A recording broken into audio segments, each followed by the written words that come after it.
대형주단에서는 계속 좋을 수밖에 없는 거죠. 코스닥하고 코스피는 계속 좀 차별화된 모습을 보이지 않을까. 근데 반도체가 너무 부담스럽다. 그럼 반도체가 부담스러우면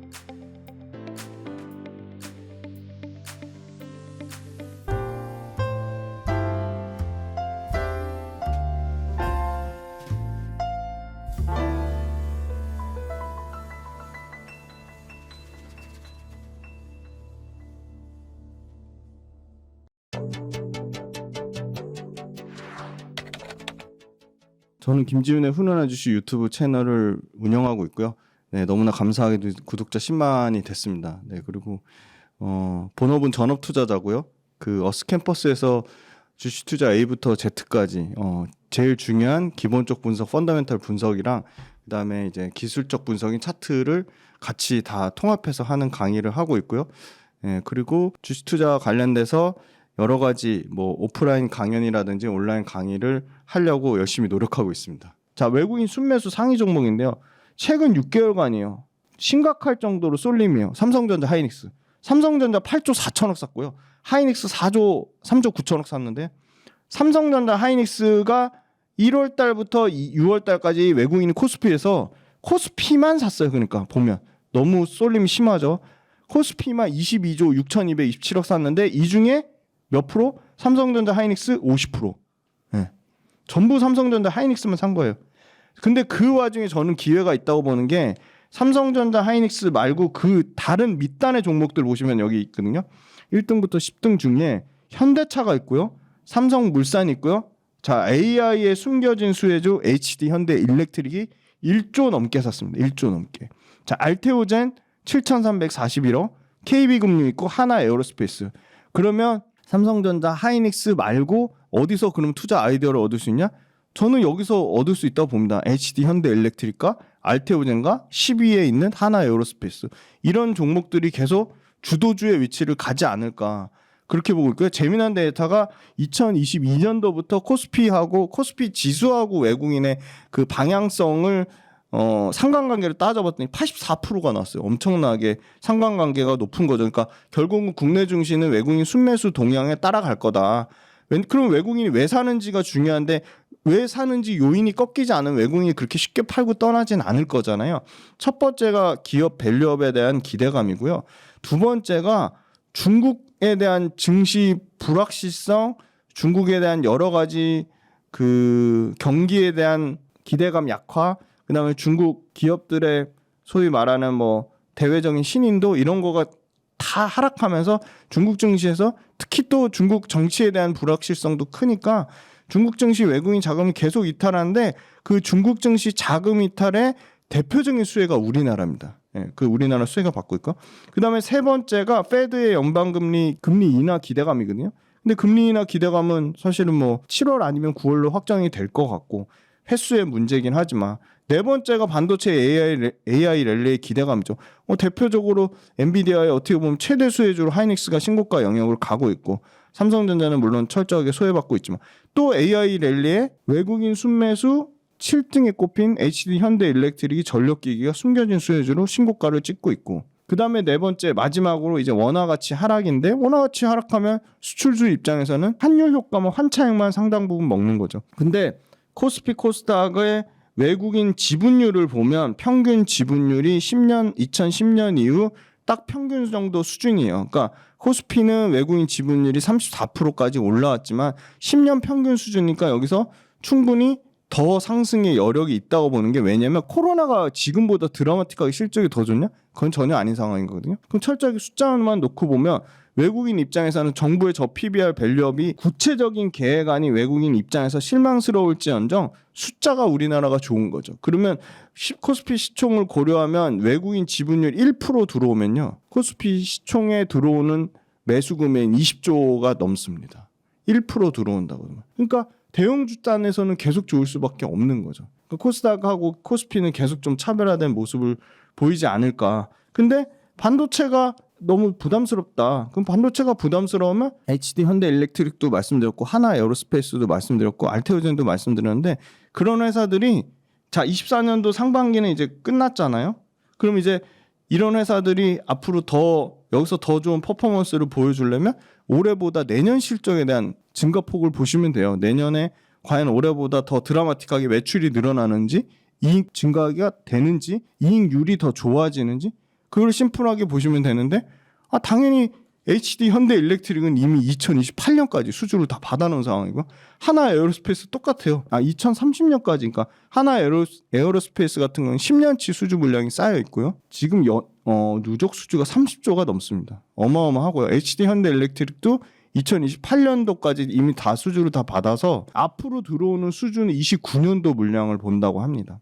그리고 알테오젠은 지금 머크가 자체적으로 이 알테오젠이 하는 그 SC 제형 플랫폼 하려다 실패했어요. 그래서 조용히 입 닫고 있거든요. 그래서 알테오젠이 이 머크랑 하는 소위 말하는 정맥 주사형에서 피하 주사형으로 바꾸는 그게 당장 이제 올해부터 그 매출로 잡히는데, 아마 알테오젠, 리가켄바이오, ABL바이오 요 3인방 중에서는 숫자가 뭐 가장 매출 사이즈로 보나 이익 사이즈로 보나 가장 클 거라고 보고 있고, 사실은 박순재 대표 같은 공동 창업주자 와이프가 지분 판 것 때문에 여러 가지 논란은 있었지만, 다시금 이제 본업에 대한, 그리고 알테오젠이 제약바이오 만약에 금리 인하돼서 제약바이오 쪽으로 훈풍이 분다?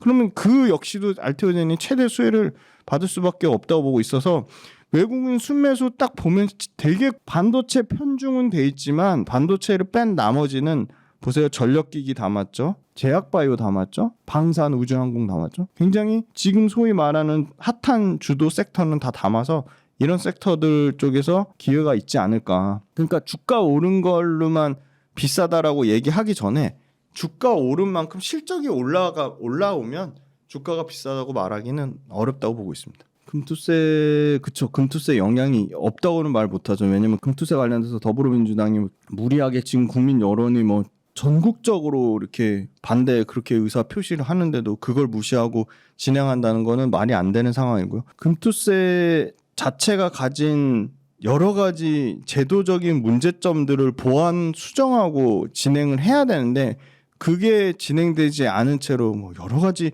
건강보험 건보로 인상되는 문제, 인적공제 되는 부분 문제, 그다음에 금투세 관련돼서 그러면 가장 수혜를 입는 소위 말하는 이 사모펀드 관련된 어떻게 보면 다 뒷배경이 이 뭐 더불어민주당일 수도 있는 건데, 그런 부분들 혜택 보는 게 결국 개인 투자자가 혜택을 보는 게 아니잖아요. 개인 투자자가 혜택을 보면 이렇게 반대 여론이 있지 않겠죠. 제도적인 불합리한 부분, 미진한 부분을 하나도 개선하지 않는 채 밀어붙인다고 하니까 국장에 대해서 그렇잖아도 변동성이 큰데 이런 제도적인 부분이 해결도 되지 않아서 밀어붙이니까, 여론도 무시하고 밀어붙이니까 국장에 실망한 개인 투자자분들이 뭐 미국장으로 간다고 하고 국장은 의미가 없다라고 얘기해서 상당 부분 투자자가 빠져나간 부분이 있는 거고, 그게 연속성이 중요한데 지금 연속적으로 뭐 조 단위 이상으로 빠져나가는 거고, 주식시장이 굉장히 중요한 역할을 하는 게 자금 조달의 창구잖아요. 근데 자금 조달의 역할을 못 해가지고 제때 산업계에 있는 기업들이 자금 조달이 안 돼서, 예를 들어 2차 전지 업체들 시장에서 자금 조달 받아서 캐펙스 투자 늘려가지고 해외에 빠르게 진출해서 선점 효과도 누려야 되고, 고용 유발돼서 지금 2차 전지 업계가 역대급으로 지금 사람 충원해서 2차 전지 때문에 포항이 살아나고 있고 청주가 살아나고 있거든요. 증시에서 자금을 조달하거나 아니면 은행에서 조달하는 건데, 증시에서 조달하는 게 같이 서로 윈윈하는 거죠. 내가 투자한 자금이 선순환돼서 업계도 살아나고 사람도 뽑고, 그 업계가 해외로 아주 발빠르게 진출해서 자본적 진출해서 그걸로 선순환의 효과를 국가 경제에 기여하는 그런 부분이 있는 건데, 그런 부분을 이렇게 제도적으로 아주 불합리하고 아주 어떻게 보면 부정적인 이런 무리한 금투세를 추진하면서 하는 것들이 개인 투자자들 뿐만이 아니라 상당히 어떻게 보면 개인 투자자들의 돈으로 그게 펀드로 가는 건데, 사모펀드에만 돈이 몰리고 공모펀드에 돈이 안 가면 펀드를 운영하는, 심지어 정상적으로 잘 운영하는 공모펀드를 운영하는 운용사, 투자자, 자산 운용사, 자문사 다 타격을 입는 거죠. 그 증권사도 여러 증권사가 있는데 금투세 때문에 한 증권사에 몰아서 원천 징수로 떼가잖아요. 그러면 원천 징수 떼가는 것도 신고한 증권사만 혜택을 받는 거고, 원천 징수할 때 사전 신고하는 것도 혜택 나머지 작은 그러니까 내가 계좌를 IPO 공모주 받으려고 보통 공모주가 뭐 어떨 때는 대신증권했다 어떨 때는 삼성증권했다 왔다 갔다 하니까 사실 공모주도 개인 투자자들한테 굉장히 소중한 투자 방법인데 공모주 투자로 증권사 여러 개 만들어놨는데 삼성증권 거 신고한 것만 혜택을 받는 거고 나머지 다른 증권사는 다 없애야 돼요. 그럼 증권사 다 없애면 한 증권사에 몰아주는 걸로 계좌를 관리하게 되면 다른 증권사들 다 힘들어지죠. 작은 증권사들. 그것도 삼성이나 미래에셋이나 한투나 큰 증권사로 몰리겠죠. 그러니까 증권업의 입장에서도 상당히 불합리한 거고 세금을 무슨 금투세를 안 낸다 폐지한다고 하면 무슨 세금을 안 내는 것처럼 뭐 말 같지 않은 소리를 하시는데 금투세 자체를 하기 전에 이미 거래세를 지금 내고 있거든요. 심지어 거래세가 농어촌 특별세를 돼서 그거 폐지하지도 못해요. 뭐 거래세 줄이고 있다고 얘기하는데 거래세를 완전히 하고 나서 제도적으로 장기 투자자들한테 세제 혜택을 줘야죠. 장기 투자자들을 위한 세제 혜택은 전혀 안 주면서 금투세 하면서 거래세는 살리고 이중과세 하면서 그러면 파란당이 나서서 단타를 뭐 어떻게 보면 조장하는 거나 같은 거죠. 그러니까 세제 혜택으로 전혀 보완이 안 돼 있고요. 오히려 개인 투자자들 빠져나가고 거래를 아예 안 하거나 국장을 안 하면 그 금액으로 세수가 오히려 더 줄어드는 효과가 있는 거죠. 세수를 뭐 확보하려고 그런 정책을 금투세를 시행한다고 하는 거랑 아예 자기네들이 얘기하는 거랑 반하는 거죠. 그러니까 그냥 철저하게 미국처럼 심플하게 이익 주는 만큼 실적 따라 반영하는 게 아니라 이거는 뭐 더불어민주당이 뭐 정책 갖고 흔들어 뭐 심지어 정부도 PBR 밸류업 한다고 했는데 PBR 밸류업 까보니까 알맹이가 하나도 없어. 그리고 우리나라도 실적이 좋은 기업들이 있는데 중간에서 대주주가 막 팔아버려요. 그죠? 예. 삼양식품 잘 나가니까 삼양식품 창업자의 뭐 여동생인가 뭐 그죠? 친인척 관계가 팔아버려요. 그러면 그러니까 외적인 거 주가는 심플하게 그 회사가 벌어들이는 이익과 그 회사에 벌어들이는 사람들의 멀티플 기대값인데 이런 외적인 요인 때문에 자꾸 떨어지는 거죠. 금투세 관련돼서는 제도적으로 완전히 보완된 다음에 해야 되는 게 맞고 제도적 보완되지 않았는데 하면 당연히 폐지해야 되는 거고요. 그럼 금투세를 통해서 누가 가장 이득을 많이 보느냐? 그러면 그거 이득 보는 사람들이 누군지 개인 투자자는 절대 아니죠. 개인 투자자면 이렇게 적극적으로 반대를 안 하죠. 그거 심플하게 보시면 되고 그럼 장기 투자하는 사람들의 세제 혜택 주고 인적공제 불합리한 적용받는 거 보완해주고 건강보험료 내는 거 보완해주고 건강보험료 인상되는 거 보완해주고 그리고 뭐 공모주 투자하는 거 공모주 투자 상당히 지금 공모주라는 거는 신규로 증시에 들어오는 회사들의 자금 부여하는 건데 공모주를 그거를 계좌 여러 개 못 쓰게 그거 다 막아버리면 한 개만 원천징수 받아버리고 나머지 안 받으면 공모주를 신규 자금 안 들어오죠. 제도적으로 개선되지 않고 보완되지 않은 부분이 많은데 추진하는 것 자체가 어떤 특정 이익을 생각하고 추진하는 거라고밖에 할 수 없기 때문에 그럼 계속 얘기한 대로 증시에 계속 매물 압박, 매도 압박이 계속 쏟아지는 거예요. 그러니까 조단이 뭐 3조에서 5조가 계속 우리나라 시장에서 빠져나가는 거죠. 그러니까 실망했던 물량 나간 거는 다시 들어올 가능성이 충분히 있죠. 왜냐하면 당장 국장 팔고 미국장 가겠다고 하시는 분들도 세금적인 부분이나 제도적인 부분이 보완이 안 되면 국장 안 할 이유가 없죠. 왜냐하면 보세요. 국장하고 미국장하고 같은 예를 들어 반도체 기업을 투자한다 하더라도 정보의 차이가 우리나라 삼성전자 하이닉스를 우리나라 사람들이 파악하기가 더 쉽겠어요. 미국 사람이 더 파악하기가 쉽겠어요. 미국의 엔비디아를 우리나라가 파악하기 쉽겠어요. 미국 사람이 파악하기가 쉽겠어요. 너무 심플해요. 저만 해도 저보고 미국 주식 해달라는 분들 많은데 미국 주식 하고 싶어도 정보가 너무 부족해요. 그러면 우리나라 사람이 투명하게 우리나라 증시가 금투세 같은 악법 같은 거 폐지돼가지고 제도적으로 보완되고 정부의 저 PBR 밸류업도 뭔가 구체적인 실행 개안이 나와서 실질적인 뭔가 상법이 개정되거나 이런 부분이 제도적인 보완이 되면 우리나라 사람들이 가장 잘 많은 정보를 알고 있고 가장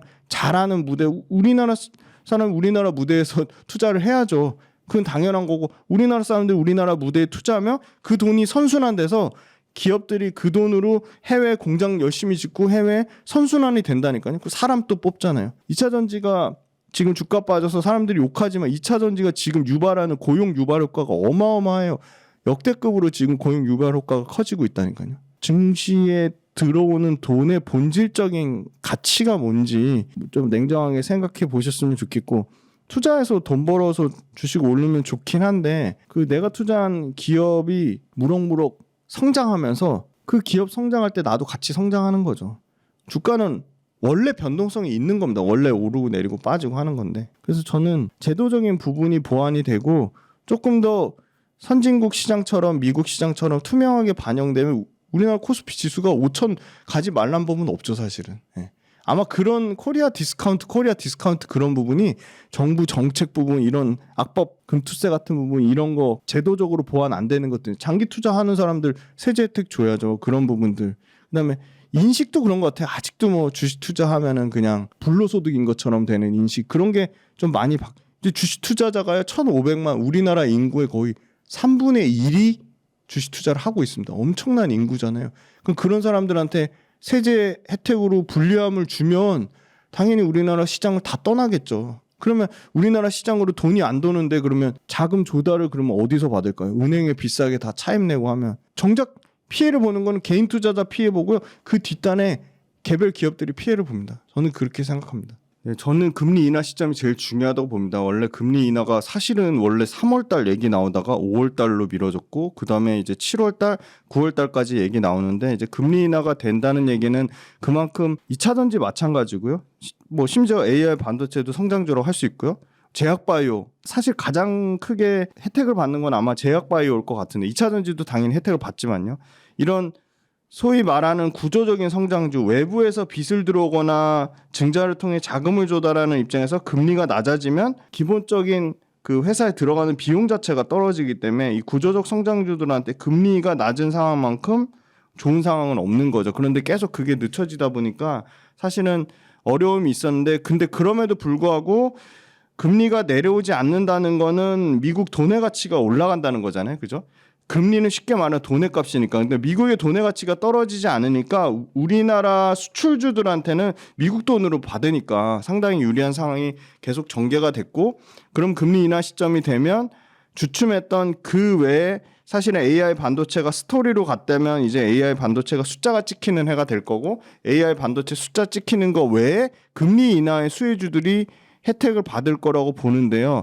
사실은 금리 인하에 대한 기대감이 주가에 어느 정도 반영이 됐냐 안 반영됐냐는 사실 숫자로 보면 알 수 있는데, 숫자가 사실은 사람들의 기대값 업종마다 다 다른데요. 사람들의 기대값 대비 숫자가 초과되는, 그러니까 사람들의 기대값은 이만큼인데 숫자가 이만큼 올라온 기업도 있고요. 사람들의 기대값은 이만큼인데 숫자가 내려온 기업도 있고요. 그래서 철저하게 숫자, 그러니까 숫자라고 말하는 건 심플해요. 그러니까 분기별 영업 매출과 이익이 늘어나는 기업이거든요. 분기별 매출과 이익이 늘어나는 기업이 금리 인하 시점이 빨라지든 늦어지든 계속 수혜를 볼 거고요.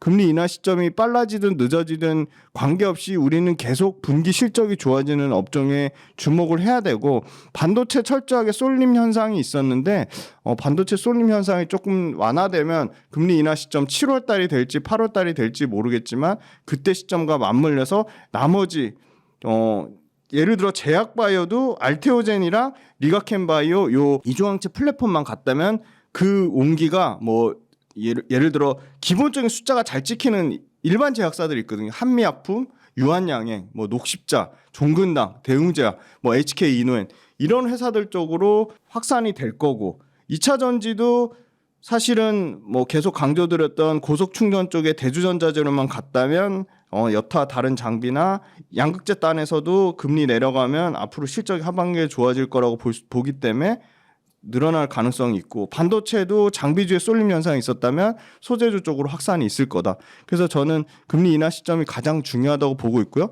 그 다음은 사실은 결국 실적인데, 실적을 뒷받침하는 거는 원자재 가격이거든요. 그러니까 원자재 가격이 상당히 부담스러운 수준인데 하향 안정화되는 추세는 맞는 것 같습니다. 그런데 사실 구리 가격도 역대급 최고가고, 뭐 그 외에 뭐 알루미늄 가격 여러 가지 이 원자재 가격이 상당히 부담스러운 수준이기 때문에 원자재 가격이 떨어지는 부분도 상당히 이 제조업체 입장에서는 원가를 절감하는 효과가 나오기 때문에 그런 부분 금리하고 원자재 가격이 상당히 거시경제단에서는 가장 챙겨봐야 될 거라고 보고 있고, 사실은 거시경제 챙겨보기보다는 산업의 업황에 대해서 조금 더 포커스를 맞추는 게 투자 관점에서는 훨씬 더 유리하다. 네, 그렇게 말씀드리겠습니다. 말씀 주신 대로 ECB가 금리 인하를 선제적으로 했죠. 그리고 ECB 외에도 뭐 캐나다도 금리를 내렸고, 사실 호주 뭐 이렇게 금리를 선반영해서 내린 측면이 있는데, 금리를 내린다는 거는 그만큼 경제 체력이 약해졌다고 볼 수도 있는 거거든요. 왜냐하면 그러니까 내렸다는 거는 돈의 가치가 떨어지는 거고, 돈의 가치가 떨어진 만큼 오히려 돈의 가치 외에 나머지 실물 가치들 있잖아요. 금융자산의 가치라든지 뭐 부동산이 될 수도 있고 여러 가지 생활 물가가 될 수도 있고, 그러면 돈의 가치가 이 물가의 가치를 커버를 못 치니까, 맞죠? 그러니까 인플레이션을 커버를 못 치니까 물가의 가치를 일반 소비자들 입장에서 상당히 부담이 되는 건데, 금리를 내렸다는 거는 돈의 가치를 커버를 못 치는 거를 반증하는 측면이 있고요. 금리 내린 거가 그러면 연속성이 중요한데, ECB가 금리를 계속 인하할 만큼 사실은 미국 경기만큼 그러니까 소위 말하는 유럽이 경기가 좋은 상황이 아니거든요. 그래서 저는 유럽이 금리 인하를 이미 유럽 증시 측면에서 상당히 선반영해서 올라간 측면이 있고요. 4월 달부터 유럽 증시가 좋았습니다. 그래서 선반영한 측면이 있는데, 금리 인하를 반영하고 나서 그러면 금리 인하의 정책이 연속성이 중요한 거네. 정책에 대한 연속성을 전혀 보장할 수 없는 상황이고요. 특히나 정치부랑 관련된 이슈가 있습니다. 그러니까 금리를 결정하는 거는 결국 그 유럽 의회가 결정하는 거고, 유럽의 이 재정 관련된 거는 다 정치와 연결이 되는 건데, 지금 우파 정당이 상당히 우세를 띠고 있거든요. 그러면 우파 정당이 우세를 띈다는 거는 금리가 됐든 정부의 재정 정책이 됐든 이 정부의 정책에 대한 일관성에 대한, 또 정부 정책의 지속성에 대한 상당히 불확실성이 확대가 되는 분위기거든요. 그러니까 불확실성이 확대된다는 거는 주시장이 가장 안 좋은 게 시장의 불확실성 확대입니다. 그러니까 상당히 주시장에 부담이 될 수밖에 없는 거고, 유럽의 대형주 그레놀라스라고 하는 그레놀라스 11이라고 하는 대형 주식들이 상당히 주가가 좋았습니다. 대표적인 제약회사 두 가지, 글락소스미스클라인, 로슈 이런 회사들이 있고, 뭐 이 반도체 장비 회사가 없으면은 글로벌 반도체 공정이 멈춘다고 할 정도로 ASML이라는 네덜란드 회사가 있고요. 그다음에 글로벌 1등 식품 기업이죠. 네슬레. 식품 기업 중에서 1등이죠. 그다음에 화장품의 글로벌 1등 로레알이 있고요. 프랑스의 사노피라는 제약사가 있죠. 이런 대형주가 주가가 상승했는데, 만약에 금리 관련된 부분, 그다음에 정책의 불확실성 때문에 이런 대형주들의 그 시가총액 상위주들이 만약에 주가 하락을 한다면, 추세적으로 연쇄적으로 다른 그 소위 말하는 뭐 로슈의 밸류체인, 사노피의 밸류체인, 로레알의 밸류체인, 당연히 ASML의 밸류체인이 어려워질 수밖에 없는 상황이고요. 프랑스가 이제 그 마크롱 대통령이 이제 조기 총선 얘기를 하면서 오히려 불리한 입장이 됐어요. 그 중도 우파 공화당이랑 극우 정당 같은 경우가 상당히 이 돈을 퍼주는 포퓰리즘 정책으로 사실은 마크롱보다 훨씬 더 재정 정책에, 정부의 재정 정책에 압박을 가하는 모습을 하고 있거든요. 그러면 결국 정부의 재정 압박에 대해서 만약에 이 극우 정당이 공공지출을 확대한다는 건 좋은 상황이 아니라요. 공공지출 확대 때문에 프랑스의 재정 상황은 훨씬 더 어려운 상황이 됩니다. 이미 프랑스는 유럽 국가 중에 두 번째로 이태리 다음으로 재정 상태가 진짜 나빠요. 그러니까 GDP 지출이 5%를 초과할 정도로 이태리에서 두 번째로 공공부채가 많은 국가인데, 여기서 또 공공지출을 늘린다? 그러면 프랑스는 뭐 극단적으로 얘기하면 상당히 뭐 채무불이행 리스크, 모라토리엄 리스크까지 빠질 정도로 이미 공공부채가 110%가 초과돼서 상당히 어려운 상황이고요. 그럼 그런 지표를 뭘로 알 수 있냐? 지금 프랑스 10년물 국채랑 독일 10년물 국채랑 최근 들어서 1년 안에 역대급으로 벌어져 있어요. 10년물 프랑스 국채가 빠르게 상승했고요.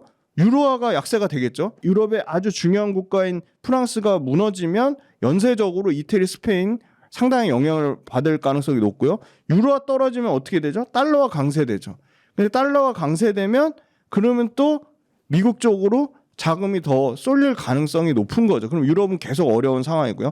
지금 마크롱 대통령이 이 극우 정당들, 그러니까 소위 말하는 아까 말씀드린 중도 우파 공화당이랑 극우 정당 연합에 대응하고자 1차 선거를 조기 총선을 6월 30일, 7월 7일 날 2차 투표가 있어요. 그러니까 6월 30일, 7월 7일 아직 남았잖아요. 그럼 이게 굉장히 유럽 증시에 큰 영향을 미칠 것 같고요. 유럽의 선거에서 만약에 우파 영향이 여기서 더 확대되면 유럽 경기가 과거에 어떨 때 상당히 나빴냐면 2016년 브렉시트 때 나빴고요. 2018년 이태리 총선 때 극우 정당이 이기면서 2018년에도 상당히 이 투자 심리가 위축이 됐거든요. 그래서 이 극우 정당이 되는 거는 우세한 승리로 끝나면 좋을 게 사실은 없습니다. 정책의 연속성도 떨어지는 거고요. 그리고 프랑스 말씀드렸지만 지금 독일도 사실은 불안해요. 독일도 이 유럽의 선거에 영향을 받아서 그 3인당이라고 하는 이 현 총리의 반대파죠. 그러니까 울라프 숄츠 총리의 반대파가 극심하게 강해지면서 숄츠 총리에 대한 압박이 조기 퇴진해라, 사회 압박이 계속 나오고 있거든요. 그럼 프랑스 체제처럼 만약에 독일도 조기 총선으로 간다, 독일 증시도 상당히 불안정하고 이 압박을 받을 가능성이 높다고 보고 있고요. 프랑스, 독일이 지금 정책의 연속성이 떨어지면 가장 큰 타격을 입는 건 우리나라 전기차입니다. 왜냐하면 프랑스 현 정권이 그래도 EU의 소위 말하는 친환경 정책에 대해 굉장히 가속화하려고 하고 있고 EU 친환경 정책을 확대하는 쪽이었는데 만약에 극우 정당 쪽에서 이 정권을 잡으면 상당히 EU 친환경 정책에 대해서 속도 조절이 상당히 가시화될 가능성이 있기 때문에 그 EU 관련돼서 금리 인하 부분만큼 이 정치적 이슈가 상당히 중요한 부분이고요. 이런 부분은 우리나라 2차 전지 업계에 조금 부담이 될 수밖에 없다. 그 2차 전지 업계도 부담이 될 수밖에 없고요.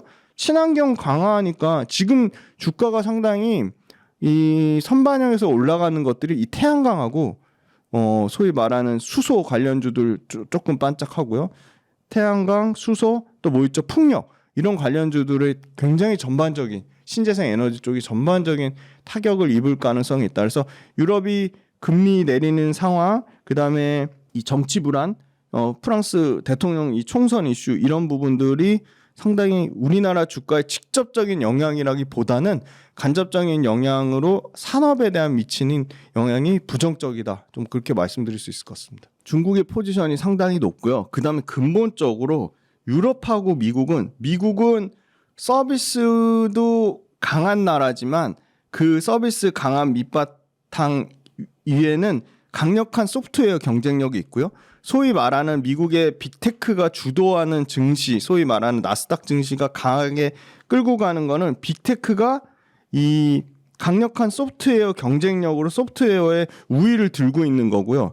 유럽은 같은 서비스라도 소프트웨어 쪽이라기보다는 뭐 관광이라든지 문화라든지 소비재라든지 이쪽에 더 강하거든요. 또 제약도 강하죠. 유럽이 프랑스에 사노피도 있고 뭐 로슈도 있고. 그런데 제약 바이오 같은 경우는 아까 말씀드린 금리 인상에 가장 부담을 느끼는 산업이고, 그 다음에 유럽의 솔직히 말하면 제조업의 강국이라고 할 수 있는 나라가 독일이거든요. 독일이 자동차 강국이고 독일이 여러 가지 기술의 기계 기술의 강국이지만 아까 말씀하신 대로 상당 부분 중국의 영향을 받는데 중국이 너무나 얌체같이 유럽한테 자기네들 예를 들어 2차 전지를 예를 들면 중국의 BYD나 CAT는 뭐 고션이나 이런 데는 유럽에 엄청 공장을 지으려고 하면서 중국은 자기네들 자국산 애국심에 뭐 우리나라 제품도 배척했듯이 중국도 유럽의 상당 부분 뭐 BMW 같은 명차라든지 뭐 스텔란티스나 폭스바겐 이런 차들이 들어왔는데 실제로 잘 안 팔린 거죠. 그러니까 중국은 유럽한테 기술만 빼먹고 아주 어떻게 보면 이용만 한 거죠, 유럽을. 그래서 그런 부분에 대해서 상당히 유럽이 부담감을 가지고 있고 유럽이 이미 지금 중국의 포지션이 너무 커졌는데 그걸 줄이기에는 상당 부분 부담이 되는 상황인 거죠. 그래서 유럽도 우리나라가 중국에 대한 의존도를 낮추고 북미나 이렇게 빠르게 어떻게 보면 수출 다변화를 한 것처럼 유럽도 수출 다변화를 해야 되고요. 유럽은 제조업 경쟁력이 강한데 제조업 경쟁력이 EU라는 어떻게 보면 그래서 영국이 나왔잖아요. 이유는 잘 사는 유럽 나라나 못 사는 유럽 나라 같이 묶어놨잖아요. 그러니까 경제적으로 잘 나가도 이게 연합으로 묶이다 보니까 상당히 잘 나가는 놈들만 묶어놓으면 그들 사이에서 엄청난 경쟁을 해서 더 유럽이 좋아질 수 있는데, 유럽은 엄청나게 경쟁력이 있는 독일이나 뭐 프랑스 같은 나라도 있지만 그 밑단에 떨어지는 나라들이 있거든요. 그러니까 뭐 제조업도 약하고 오로지 소위 말하는 이런 문화나 관광에 의존하는 이태리 같은 국가들, 뭐 스페인 이런 나라들 보면 사실 뭐 제조업 경쟁력도 뭐 그 특별히 우리가 눈에 띌 만한 뭐 소프트웨어 경쟁력이 있는 것도 아니고 여러 가지 그 나라만이 갖고 있는 산업 경쟁력이 약한 거고요. 그렇다고 그러면 지금 관광을 많이 할 정도로 관광이 엄청나게 그렇게 된 뭐 확장성이 있냐? 지금 그렇진 않거든요. 관광 쪽 예를 들어 문화 쪽도 오히려 유럽 문화권보다는 이 아시아권 문화가 훨씬 더 강세를 띠고 있거든요. 그래서 그런 측면으로 유럽이 상당히 약한 부분이 있고, 또 유럽은 또 그런 것 같아요. 또 우리 같은 경우는 뭐 미국 제품이나 일본 제품이나 중국 제품이 어떤 경쟁력이 있어 보인다. 그러면 그거를 빠르게 벤치마킹해서 굉장히 가성비 있게 만들어서 하는 부분이 있잖아요. 근데 그게 그렇게 빠르게 이런 고객사에 대응해서 빠르게 커스터마이징하는 능력이나 빠르게 이렇게 창의적으로 모방하는 능력, 그런 거에 대해서 뭐 그들만의 약간 그 유럽인들만의 약간 뭐 콧대라고 해야 되나? 그런 게 있어서 그런지 모르겠지만 상당히 그런 측면으로는 아시아권이 훨씬 더 이런 제조업의 경쟁력, 그다음에 어떤 문화적인 차이, 그런 부분에 있어서 유럽이 좀 계속 좀 힘들지 않을까, 그렇게 보고 있습니다.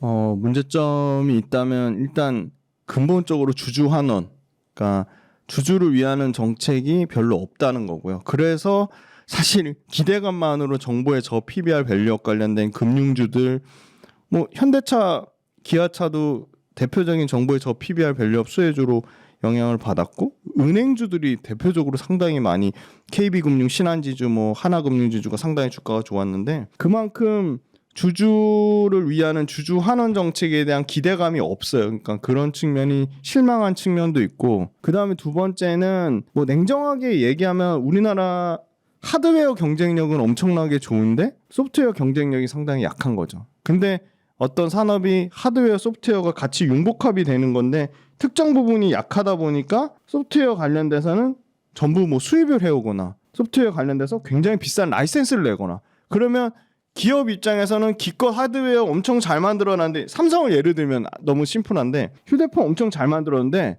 안에 내부 소프트웨어는 전부 퀄컴 거 쓰는 거죠. 그러면 비용은 공장 엄청 캐펙스, 그 자본적 지출이라고 합니다. 자본적 지출은 엄청나게 많이 만들어놔서 비용은 많이 나가는데 실제 남겨먹는 게 적은 거예요. 근데 보세요, 애플 공장은 전부 대만의 팍스콘에 다 맡기죠. 소프트웨어만 개발하잖아요. 하드웨어는 다 외주주잖아요. 그죠? 그러니까 공장 필요 없죠. 그러니까 자본 경량화 모델이라고 하거든요. 그런 게 너무 많죠. 애플만 그런가요? 자, 마이크로소프트 같은 경우도 우리 언제 때 MS입니까? 마이크로소프트 구글, 워드, 엑셀 뭐 20년, 30년 쓰잖아요. 그러니까 그런 소프트웨어 경쟁력이 약하다는 게 상당히 좀 그런 거고, 당연히 소프트웨어 경쟁력이 약하다는 거는 기업들이 마진이 박한 거죠, 사실은. 소프트웨어보다 하드웨어가. 그런데 하드웨어를 워낙 잘 하니까, 하드웨어가 세계적인 경쟁력이 있으니까 그 하드웨어를 미국의 수출 비중 포지션을 확 늘려서 미국 수출 비중이 커지고, 또 유럽도 수출하고, 2차 전지 배터리 미국 수출하고 유럽 수출하고, 우리나라 이제 수출 품목이 다변화됐잖아요. 반도체랑 2차 전지만 있는 건 절대 아니고, 지금 요새 아시죠? 엄청난 K푸드, 그리고 엄청난 K 화장품, 그다음에 K 컬처, 심지어 이제 K 미용 의료기기 다변화되고 있어요. 요거 표 띄워주실 건데, 저는 하반기 증시가 계속 뭐 드라마틱하게 좋아지기는 쉽진 않을 것 같아요. 근데 철저하게 업종별로 차별화되는 장세가 나올 수밖에 없는 게, 수출이 또 좋아졌어요. 6월달 요거 데이터 보시면, 이거 따끈따끈한 관세청에서 가시면 관세청 가시면 보실 수 있는데요. 6월달 전월 대비 8.5% 6월달 또 수출 데이터가 업데이트가 됐습니다. 그리고 연간 누계 1월 초부터는 9.7% 올라간, 요게 보시면 달러가 100만이거든요. 100만, 1000만, 억, 10억, 100억. 357억 달러. 357억 달러 6월달 됐고요. 누적으로는 100만, 1000만, 억, 10억, 100억, 1000억. 3134억 달러. 그러니까 누적으로나 월로나 계속 갱신되고 있죠. 그런데 요 밑에 데이터 보시면 과거랑 완전히 달라진 측면이 있습니다. 중국이 보이시나요? 28%에서 30%까지 차지했었어요. 진짜 많이 나갈 땐 33%까지 나갔는데 지금 정확히 반토막을 향해 가고 있어요. 근데 이 나쁜 상황은 아니죠. 네. 중국이 19.7%로 줄었다는 거. 그러니까 중국한테는 뭐 최소한의 그것만 하고 그 중국 줄은 거를 미국이 엄청나게 가져가고 있습니다. 미국 20%입니다. 20%. 역대급으로 올라오고 있어요. 지금 역대급입니다. 20%, 20.4%. 유럽이 적지 않아요. 우리한테는 9.3%. 그러니까 유럽 경기가 아까 정치적 불안과 금리에 대한 정책의 연속성 때문에 불안하면 유럽도 나쁠 수밖에 없는 거예요. 유럽에 우리가 타격을 받아요. 그다음 수출 현황인데요. 자동차가 드디어 조금 줄었지만 자동차 역대급이에요. 5월 달에 역대급 데이터 찍고 6월 달 기준으로도 역대 1위, 2위에서 떨어지지 않고 있어요. 자동차 반도체가 49억 달러에서 올해 73억 달러로 20%가 또 증가를 했습니다. 20% 가까이 증가했어요. 엄청나게 증가했죠. 그래서 반도체 수출 비중이 1월 달, 6월 달 올해 들어서 최초로 전체 수출의 20.4%까지 차지할 정도로 반도체 수출이 올라왔습니다. 반도체가 수출 데이터가 증명하듯이 계속 좋은 모습을 나타내는 거고요. 자동차 살짝 소폭 줄었죠. 여기 보시면 자동차 데이터 요 0.4% 줄었어요. 그러니까 그냥 전년 동월하고 거의 비슷한 수준인 거죠. 그런데 자동차도 현대기아차 지금 엄청나게 잘 팔고 있습니다. 미국과 유럽에서.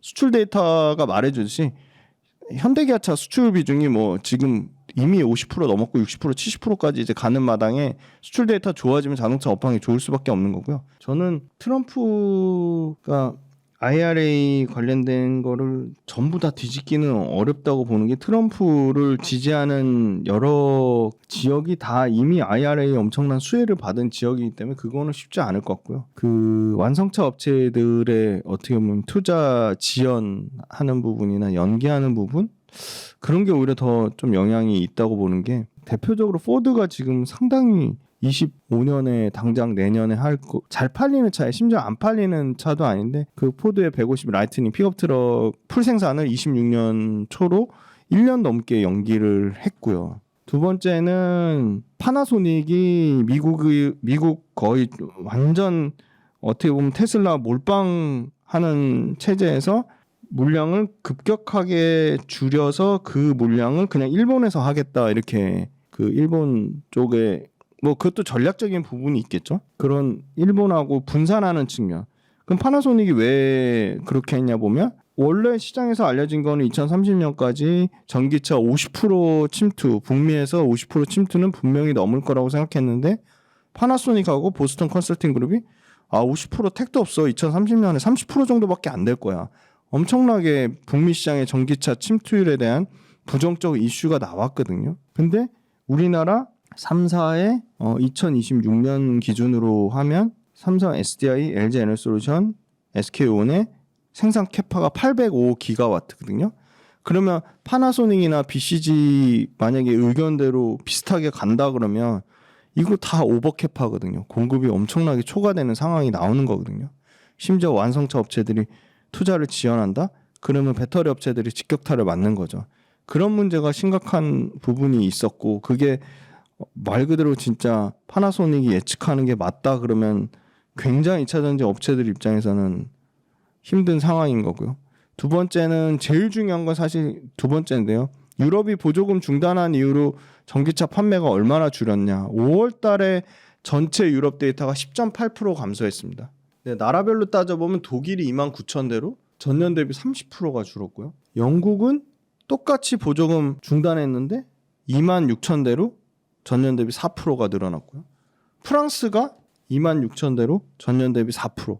근데 전년 대비 4% 늘어난 게 증가율 자체는 엄청나게 줄은 거죠. 왜냐면 유럽도 못해도 30% 잘 나갈 때는 50%씩 증가하다가 30% 증가하던 게 4%로 줄어들었으니까 상당히 감소폭이 있는 거고 우리가 가장 기대하는 미국 시장 왜냐하면 미국 시장은 점유율이 70%가 넘으니까 75% 80%에 육박하니까 미국은 전년 대비 13%예요.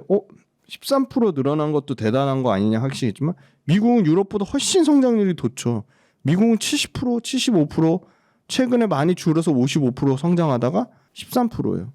역대급으로 줄어든 상황인 거죠. 그래서 전년 대비 13% 증가한 11만 대를 팔았으니까 대수도 줄어들고 증가폭도 엄청나게 줄어든 거죠. 중국은 줄었다고 하지만 5월 달에 다시 늘어나서 38% 늘어난 80만 대. 월간 80만 대. 그러면 연간으로는 이제 중국은 전기차를 1000만 대 이상 파는 시대가 왔고, 반대로 얘기하면 중국은 더 이상 성장을 못 하겠죠. 성장률이 급격하게 둔화되는 포지션만 남은 거고. 수출 데이터 보면 5월 달에 배터리가 28.7% 줄었어요. 마이너스예요, 마이너스. 양극재가 55% 줄었는데, 이거는 그럼 뭐 양극재 회사들 수출 다 박살난 거 아니야? 그건 아니에요. 대구의 LNF가 85% 줄었거든요. 그래서 양극재 50% 까먹은 거는 거의 LNF 수출 데이터, 대구 데이터의 부진 영향이 크다. 동박도 역시 50% 가까이 줄었어요. 51%가 줄었고, 전해액은 62%가 줄었습니다. 분리막은 2% 늘어났고, 그러니까 전부 데이터가 나빠요. 6월 달에 리튬 가격이 5월 달에 드라마틱하게 반전이 나왔는데 다시 다 까먹으면서 6월 달에 8.5%가 빠졌습니다. 리튬 가격 올라간 거를 다 어떻게 보면 다 토해냈고요. 미국 공화당 그 카를로스 기메네스란 하원 의원이 외국 그 적대국 배터리 의존 탈피법을 발의했거든요. 이게 결국은 중국의 CATL이나 BYD나 고션이나 EV 에너지 배터리 조달 차단하는 핵심이기 때문에 결국은 미국 정부에서도 계속 중국 관련돼서 차단하려고 하는 부분이 있어요. 심지어 배터리 밸류체인은 7.5에서 25%로 관세를 올렸고, 전기차는 몇 프로죠? 25%에서 100%로 4배 올렸잖아요. 그러니까 결국 미국이 계속 이렇게 중국 거에 대해서 어떻게 보면 방어막을 쳐주고 있는데, 생각보다 미국 자체적으로 전기차 성장이 이렇게 빠르게 일어나지 않는 부분이 있는 거죠. 부정적인 이슈만 있냐? 그건 아니에요. BMW가 노스볼트, 유럽의 스웨덴의 노스볼트에 3조 가까이 배터리 투자한 걸 취소했어요. 주문을 취소했어요. 그러면 그걸 누군가가 가져갈 텐데 삼성 SDI가 가져갈 확률이 높은 거죠. 워낙 BMW랑 끈끈한 관계를 유지를 하고 있으니까. 그래서 결국 전기차가 많이 팔려야 되는데 생각보다 많이 팔리지 않은 부분이 있고, 마지막으로 전기차를 사는 사람들한테 계속 부담이 되는 거는 자동차가 집다음으로 크게 소비하는 건데 한 번에 돈을 안 내잖아요. 할부로 내는데 금리가 안 떨어지니까 전기차 할부 금액이 계속 너무 비싼 거예요. 그런데다가 중고차로 파는 가격, 그러니까 중고차의 감가상각도 되게 중요한 건데, 전기차가 그렇게 중고차로 팔았을 때 드라마틱하게 중고차 대판 거에 대해서 그렇게 만족스럽지 못한 거죠. 그래서 여러 가지 문제가 있는데, 그러면 금리는 계속 올라갈 거냐? 금리 이제 앞으로 내릴 일만 남은 거고, 유럽의 보조금 중단 이슈 관련돼서 이미 알려진 이슈니까 그럼 보조금 못 받는 차 때문에 계속 판매량이 줄어들 거냐? 그건 아니라고 봐요. 왜냐면 유럽도 지금 저가차 중국산 아니더라도 시트로엥 엄청나게 잘 팔리는 차 EC3, 볼보, BMW, 폭스바겐에 3,500만 원대에서 4,500만 원대, 그러니까 아주 경쟁력이 있는 거죠. 그러니까 휘발유 차랑 가격 차이가 없는 저가 전기차가 7종에서 9종이 쏟아져 나오고요. 미국도 마찬가지예요. 미국은 아주 기대되는 차가 GM의 에퀴녹스가 있습니다. 에퀴녹스가 아마 당장 이제 7월 말에 나오는 걸로 알고 있습니다. 7월 말인가 8월 달에 나오고요. 그래서 이런 3천만 원 중후반대에서 4천만 원대 매력적인 전기차 신차가 하반기에 쏟아지고, 우리나라 현대기아차의 EV3가 아마 7월 달에 나오는데요. 그게 양극재 배터리를 적용하고도 3원계 배터리 적용하고도 3천만 원대니까 상당히 기대감이 큽니다. 그래서 저가차가 나오는데도 안 팔리면 그건 문제가 되는데, 저가 전기차에 대한 기대감이 상당히 크니까 그 부분은 긍정적이라고 볼 수 있겠습니다. 그 완성차 업체랑 소비자가 모두 지금 이 충전에 대한 니즈가 상당히 강하고요. 그 충전에 대해서 가장 중요하게 언급을 여러 번 했습니다. 제일 중요한 이 데이터, 소비자들의 데이터를 뽑은 게 있는데, 미국 전기차 전체 출하량의 13%가 캘리포니아입니다. 캘리포니아가 미국 전체 전기차 시장을 견인했는데, 캘리포니아로 끝나면 안 되죠. 미국 50개 넘는 주에 확산이 돼야 되는데, 지금 캘리포니아의 뒤를 이을 시장이 텍사스가 2등이고요. 그 다음에 플로리다, 뉴욕, 오하이오, 그다음 펜실베니아, 일리노이, 조지아, 노스캐롤라이나, 미시간, 이 정도 수준인데요. 캘리포니아를 제외하고는 심지어 2등인 텍사스도 엄청나게 이 인프라가 아예 안 된 거예요. 충전 인프라가. 캘리포니아만 미국 전체 충전소의 25%, 미국 전체 충전기의 28%가 캘리포니아에 쏠린 거죠. 그러니까 너무 충전이 안 되니까 바이든이 2030년까지 공공 충전기를 50만 개를 확대하기 위해서 5년간 50억 달러를 투자하겠다고 했는데, 심지어 50만 개 설치하려면 50억 달러 갖고는 택도 없고요. 150달러가 필요해요. 어찌 됐건 50억 달러라도 투자한다고 했으니까 그게 빠르게 이행이 돼야 되는데, 바이든 관련돼서 얘기가 나오고 나서 실제로 5월달 말 바이든 예산 승인받은 주에서 충전이 몇 개가 늘어났냐? 딱 8개가 늘어났습니다. 그러니까 상상 초월하게 실행이 안 되는 거죠. 그래서 소비자들 조사를 했더니 충전 인프라 접근성이 떨어지면 떨어질수록, 충전 인프라에서 멀어지면 멀어질수록 전기차에 대해서 부정적인 견해를 나타냈습니다. 저는 소비자 의견이 가장 중요하다고 생각하는데요.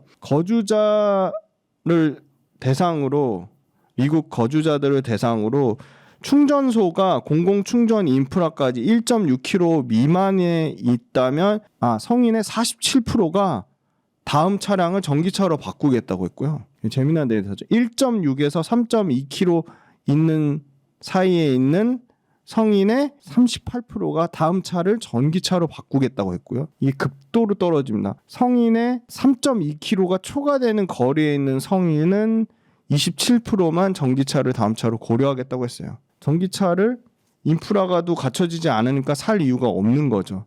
근데 두 번째는 전기차 관련돼서 충전 사업자가 되면 최대 수요 기준 요금 비용 체계가 대부분 미국에서 이 비용 체계, 최대 수요 기준 요금 비용 체계. 최대 수요 기준 요금 비용 체계가 뭐냐면 일정 기간 동안 최대 사용 전기량을 기준으로 요금을 산정하기 때문에 충전 사업자가 급속 충전을 한 달에 한 번만 사용하도 이미 최대 사용치를 피크를 찍어버리는 거예요.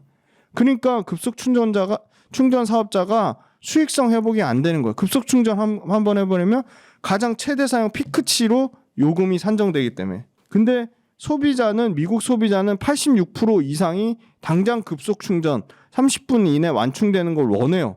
근데 아까 급속 충전기도 캘리포니아만 27%, 솔림이요. 그럼 2등인 텍사스는 6%. 엄청나게 이게 심각한 거죠. 2030년까지 3,300만 대 전기차 보급하겠다고 했는데, 그러면 최소한 2,800만 개의 충전기가 필요한데, 지금 공공 충전기 DC 급속 충전기가 18만 2천 개씩 생겨야 돼요. 그러니까 18만 2천 개씩.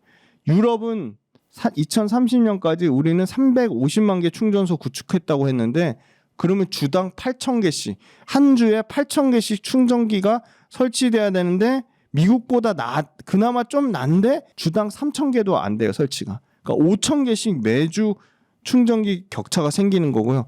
프랑스랑 오스트리아 같은 유럽에서는 충전 건립 소요 인허가도 빨리빨리 안 내줘서 충전소 하나 만드는데 1년 이상 시간이 소요된다는 거예요. 그래서 지금 유럽연합 27개 국가에 설치된 공공 급속 충전기가 8만 2천 개로 중국의 7%밖에 안 되는 거죠. 엄청나게 적체된 충전 인프라만 해결해줘도 전기차 앞으로 타겠다는 거예요. 그러면 선두 나라 영국, 프랑스, 독일을 제외한 그 밑단의 유럽의 소위 말하는 이 전기차 앞으로 많이 타려고 하는 4위, 5위, 6위권이 스페인, 이태리, 폴란드거든요. 그거 못 기다리겠다. 일단 하이브리드 탔게 해서 하이브리드 차가 폭증하고 있는 상황인 겁니다. 그래서 다시 한번 말씀드리지만 2차전지 주가 양극재 엄청 많이 빠져도 버티고 있는 게 이 대주전자 재료거든요. 오늘도 보니까 수급이 계속 들어오던데, 그러면 충전 인프라 안 갖춰지면 어떻게 돼야 돼요? 전기차 자체 충전 성능이 좋아져야 돼요. 그럼 충전 성능 관련돼서 맞아요. 실리콘 응급제가 비싸요. 비싸지만 월등히 성능 좋은 게 실리콘 충전 성능을 개선하는 월등히 좋은 1등 소재가 실리콘 응급제이기 때문에 저는 앞으로도 이 충전 관련된 이슈가 올해 내내 계속 중요한 이슈로 자리 잡을 거기 때문에 가장 주목받을 부분은 음극재 부분이 되지 않을까, 그렇게 보고 있습니다. 충전소 설치 관련해서는 글쎄 SK 관련 비상장 계열사가 SK 시그넷 정도가 있을 것 같은데 비상장사라서 조금 투자하기가 그렇죠. 대주전자재료 그 실리콘 응급제가 부피 팽창하고 그 고온에서 구조적으로 불확실성 측면을 잡아주는 게 이 CNT 도전제거든요. 그래서 나노 신소재도 같이 계속 CNT 도전제 분산제를 만드는 이 나노 신소재도 아까 삼양식품 예를 들었지만 주가 올라오니까 고점에서 최대 주주 친인척 관계가 다 팔고 이런 것 때문에 박살이 났거든요. 네, 그런 측면으로 보면 나노 신소재도 상당히 그런 부분에 대한 리스크는 있는데 사실 뭐 이미 많이 팔고 그 물량이 시장에 나왔기 때문에 다시금 새롭게 수급이 좀 바뀌어지지 않을까 좀 그렇게 보고 있고 나노 신소재 대주전자재로 모두 매출과 이익이 뭐 100%씩 성장합니다. 2분기 실적 좋진 않을 거예요. 2분기 실적 좋지 않을 거고 2분기 실적 좋지 않은 거 이미 주가가 반영한 상당 부분 저는 반영한 측면이 있다고 보고요. 2분기 실적보다 중요한 건 이제 내년 실적에 대한 기대값인데 일단 매출 사이즈가 포스코가 내년에 한 50% 정도 매출 늘어날 것 같고 근데 다만 포스코는 올해 매출이 줄진 않아요. 일단은 예상치로는. 근데 보면 LG화학 올해 매출 소폭이나마 한 1%대 줄 걸로 예상되고 에코프로비엠 올해 매출 30% 넘게 줄 것 같고요. 코스모 신소재는 워낙 이 2차 전지 양극재 비중이 아직 다른 여타 업체들보다 적기 때문에 코스모 신소재는 그래도 올해 매출이 50% 가까이 늘어난다고 돼 있어요. 근데 양극재 캐파 사이즈가 가장 작기 때문에 그리고 MLCC 들어가는 부품 비중이 아직 크기 때문에 그런 부분이 있고 이내 24년도에 그래도 코스모 신소재하고 포스코 퓨처엠 정도가 매출이 늘어나고 LNF도 올해 매출 거의 32% 넘게 줄어들 거로 보이거든요. 결국은 내년 보는데 매출이 줄어들지 않는 상태에서 50% 늘어나는 포스코 퓨처엠 LG화학이 내년에 한 20% 매출 늘어날 것으로 보고 에코프로비엠 70% 늘어나는데 30% 감익된 상태에서 늘어나는 거니까 실질적으로는 40% 정도 늘어나는 거고 코스모 신소재가 가장 숫자로는 내년에 매출 135% 늘어난다고 하니까 LNF도 30% 줄었다가 내년에 56% 늘어난다고 하니까 숫자가 그렇게 좋은 건 아니고 그 숫자를 보면 코스모 신소재랑 포스코 퓨처엠 정도가 좀 좋아 보이고 근데 사이즈가 다르잖아요. 포스코 퓨처엠의 양극재 톤수랑 코스모 신소재의 톤수랑 사이즈가 다르죠. 그러니까 코스모 신소재는 2025년 기준으로 대략 한 10만 톤 정도 될 거고 포스코 퓨처엠은 20만 톤 넘으니까 2배 넘게 차이 나니까 그거에 대한 프리미엄은 줘야 되겠죠. 보면 밸류에이션이 포스코 퓨처엠은 내년 기준으로 한 80배 정도 떨어지고 코스모 신소재는 내년 기준으로 50배 정도니까 코스모 신소재가 내년 기준으로 워낙 이익 증가폭이 크니까 밸류에이션 따는데 그럼 코스모 신소재 50배 밸류에이션 싸냐? 그건 아닌 거죠. 톤수로 비교해보면. 에코프로비엠 내년 기준으로 70배 떨어지고 LNF도 내년 기준으로 보면 이제 45배까지 떨어진다고 하면 대충 평균 내보면 LG화학은 뭐 10배 미만으로 떨어지니까 밸류에이션은 뭐 압도적으로 LG화학이 싸긴 한데 그러면 양극재 5대 천왕 평균 PER 내보면 뭐 80에 10에 70에 50 네. 대충 계산해보면 한 60 정도 나올 것 같아요. 평균 PER. 그거보다 포스코 퓨처엠이 뭐 80배 정도 나온다고 하니까 비싸긴 한데 저는 그래도 밸류에이션에 부담이 있어도 그래도 포스코 퓨처엠이 가장 그래도 양극재 중에 한 개를 고르라면 뭐 욕은 먹더라도 포스코 퓨처엠이 제일 좋아 보입니다. 그리고 포스코 퓨처엠 음극재를 하거든요. 음극재에 대한 밸류는 반영이 안 돼 있는 것 같아요. 음극재 포스코 퓨처엠이 지금 음극재의 대세는 실리콘 음극재가 대세는 아니에요. 실리콘 음극재가 앞으로 더 잘 될 수밖에 없는 게 전체 음극재에서 차지하는 비중이 1%밖에 안 돼요.